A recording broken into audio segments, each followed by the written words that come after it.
यह एक असली बात है। 5 गोताखोरों ने गोताखोरी की घंटी में पाइप का मुंह खोला। भारी दबाव अंतर के कारण पाइप का मुंह एक ब्लैक होल की तरह है। उन्हें अपने उपकरणों से चूस कर लिया। सौभाग्य से वे ऊपर रुक गए। समुद्र पूरी तरह से नहीं भर गया था। सांस लेने के लिए अभी भी कुछ ऑक्सीजन बचा है। जब 5 लोग जागरूक हो गए तो 2 साथियों ने टक्कर से हड्डियां टूट दी थी। बाकी को विभिन्न डिग्री के घूर्णन थे। मिश्रण से भरे एक अंधेरे पाइप का सामना करना मृत्यु का इंतजार करने से लड़ना बेहतर है। उनमें से एक ने यही कहा था। इसने हताश माहौल को आशा दी और इसलिए उन्होंने अपनी चोटों को सहन किया। वे पलपन की तरह आगे चल गए। 1 घंटे बाद क्रिस ने महसूस किया जल स्तर ऊपर चढ़ रहा था और आगे बढ़ने के लिए उन्हें गोता लगाना अनिवार्य था। उनका डाइविंग उपकरण लापता था। परिस्थितियां भयावह थीं क्योंकि आगे की यात्रा की लंबाई अनिश्चित थी और उनके 2 साथी घायल थे। पानी में एक भूल उन सब की मृत्यु का कारण बन सकती थी। क्रिस ने अकेले गोते की योजना बनाई और आश्वासन दिया कि अगर वह सफल होता है तो किसी को उसकी सहायता के लिए भेजेगा। असफलता का मतलब उसकी मौत थी। क्रिस को घुटन सहनी पड़ी। वह वायु से भरे दूसरे कक्ष तक पहुंचा जहां उसने पाया कि नली समुद्री जल से भर गई थी। छोटे विश्राम के बाद क्रिस ने गहरी सांस ली और फिर पानी में गोता लगाया क्योंकि उसके फेफड़े में ऑक्सीजन का स्तर गिर रहा था। क्रिस दर्द से जूझ रहा था पर उसे संजीवनी मिली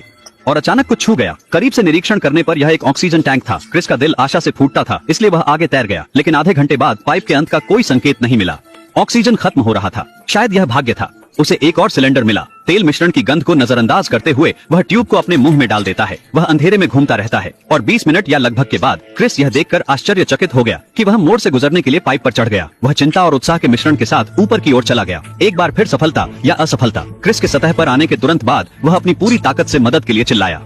पाइप में चूसने के 2 घंटे बीत चुके हैं। बोर्ड में सवार सहयोगियों को कुछ गलत महसूस हुआ। वे उनकी तलाश के लिए गोताखोरी की घंटी के अंदर चले गए। उन्हें बस क्रिस मिला जो मदद के लिए बुला रहा था। क्रिस ने तुरंत पाइप के अंदर की स्थिति को सूचित किया। उन्होंने तेल कंपनी से बचाव कार्य करने की अपील की। फिर वह कोमा में पड़ गई। अस्पताल में आंखें खोलते ही उसने पहली चीज मदद मांगी। जवाब सुनकर वह गुस्सा में पड़ गया। कंपनी ने किसी को समुद्र के तल पर भेजा और उन्हें पाइप पर टैप करके जवाब मिला। पाइप बेहद संकीर्ण है। ऐसा करने का एकमात्र तरीका पूरे पाइप को हटाना है। जब तक पूरी पाइप को हटाया नहीं जाता ऐसा करना असंभव है। लेकिन कंपनी के हितों की रक्षा के लिए अधिकारियों ने बचाव को छोड़ने का फैसला किया। 5 दिन बाद तेल कंपनी ने घोषणा की कि सभी 4 पीड़ितों की मौत हो गई थी। बाद में फोरेंसिक पोस्टमार्टम में पाया गया कि वे चौथे दिन तक बने रहे। वे निराशा में मर गए। यह एक चौंकाने वाला सफल बचाव मामला होना चाहिए था जो अंततः लाभ के कारण एक त्रासदी में बदल गया। एकमात्र बचे व्यक्ति ने कंपनी को अदालत में ले लिया, लेकिन मामला लंबित है। अदालत की तारीख को जनवरी 2025 तक वापस कर दिया गया था।